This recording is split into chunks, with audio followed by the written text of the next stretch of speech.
Federal judge decided today to block 17,000 Burlington Northern Santa Fe workers from going on strike in places like Galesburg and across the nation. The workers say BNSF's attendance policy, which goes into effect next week, is simply unacceptable. For its part, Burlington Northern says it's pleased that today's ruling allows us to move forward, working together with our employees. Railroad workers have been used to long hours, but new attendance policies are making it nearly impossible for them to have time with their families.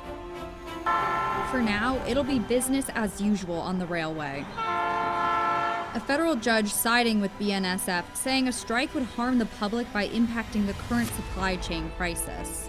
The initial reaction would be disappointment, but I'm not surprised.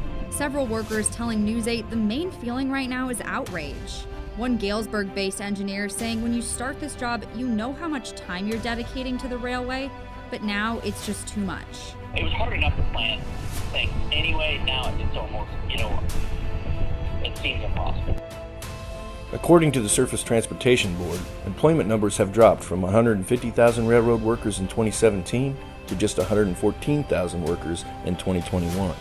These policies are destroying the lives of our members, even to the point of destroying their families. These policies are part of a fewer employees doing more business model that is understaffing the railroads and destroying the supply chain with no regard to the impact on shippers.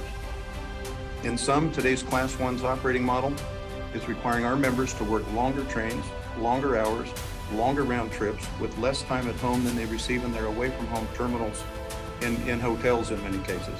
BNSF, based in Fort Worth, said the new policy is to ensure they have enough available workers, and they filed a lawsuit in federal court to block the possible strike, saying it would have deep-reaching economic impacts and supply chain disruption. But protesters outside the federal courthouse in Fort Worth Monday say the policy is dangerous and pressures workers to work when they could be sick or not ready and able.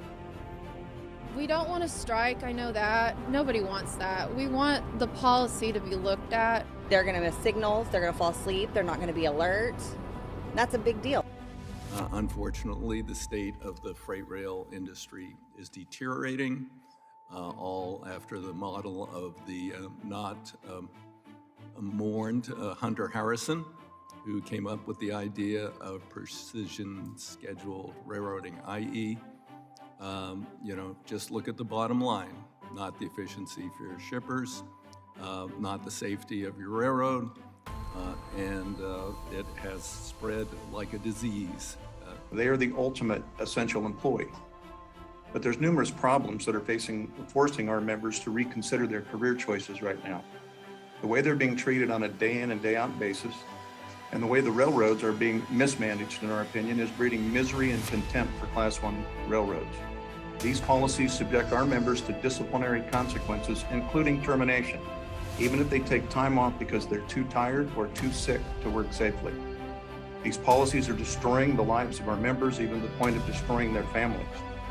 Union president compared what's currently happening in the industry to what happened with Boeing, when the combination of prioritizing profits over safety with federal regulators asleep at the wheel led to the preventable crashes that killed 346 people.